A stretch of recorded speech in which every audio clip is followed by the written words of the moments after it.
Call the member for Solomon. Thanks, Deputy Speaker, and I'm very pleased to speak to this important piece of private members' business. It is a credit to the member for Leichhardt for raising it. He understands this issue. From the Northern Territory's perspective, being the heart of our nation, our Indigenous communities have maintained strong and direct links to their culture for over 60,000 years, and engagement with our Indigenous cultures is one of the main reasons, and surveys continually tell us this, one of the main reasons that visitors come to the Northern Territory. They want that genuine experience of cross-cultural communication, and it is the best way, I believe, to unite Indigenous and non-Indigenous people and communities. And I think that Indigenous owned and run tourism offers that experience like no other. It is true, I think, that most Australians are seeking a deeper understanding of and a connection with our nation's First People.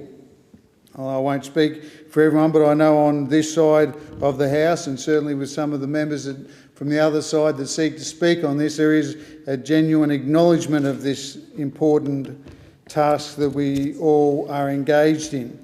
Now, in the Northern Territory, our art is a major channel to do that. We have world-class First Nations art in the Northern Territory, from the delicate cross-hatchings of the saltwater people of northeast Arnhem Land to the bright shapes and pastels depicting the central deserts of Australia. The Aboriginal art of the Northern Territory is world famous, and every August in Darwin we host annually the National Aboriginal and Torres Strait Islander Art Awards, one of the richest and most prestigious such prizes in the world. But we also host the National Aboriginal Art Fair, bringing together Indigenous communities from around Australia, their artwork into the top end so they can showcase their work. And I was very proud last week, Mr Deputy Speaker, to present an award to the Darwin Aboriginal Art Fair for their great efforts in not letting COVID stop the art fair, transitioning it to online, and they raised almost as much money as they did when they had people coming in the door seeing the artwork firsthand. It's hugely popular with international visitors and interstate visitors alike. Obviously, it will just be interstate visitors for this year.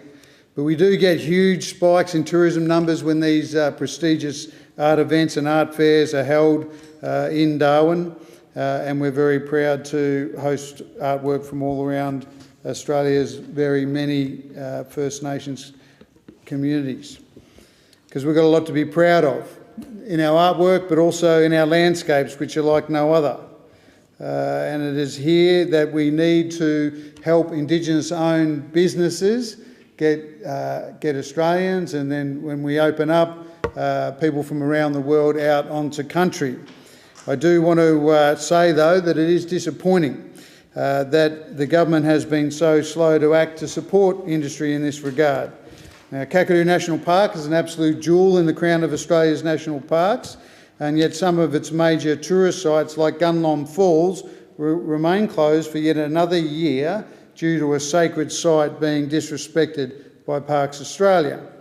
Now, Parks Australia has had a difficult and fraught relationship with traditional owners in recent times, but it wasn't always that way.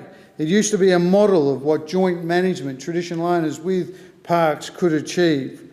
So I really encourage the Minister and Parks Australia to spend more time and to understand the importance of these sacred sites, working together with the traditional owners and Indigenous-owned tourism businesses and non-Indigenous-owned tourism businesses, so that we can get more Australians out onto that beautiful ancient landscape.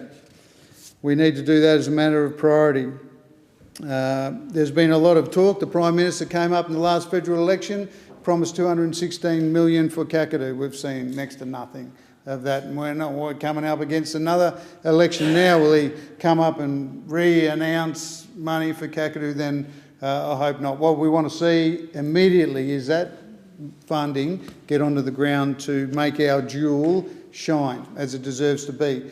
Indigenous tourism is incredibly important. I'm glad that we've had a chance to speak on it today and encourage the government to fund Kakadu and to live up to their promises.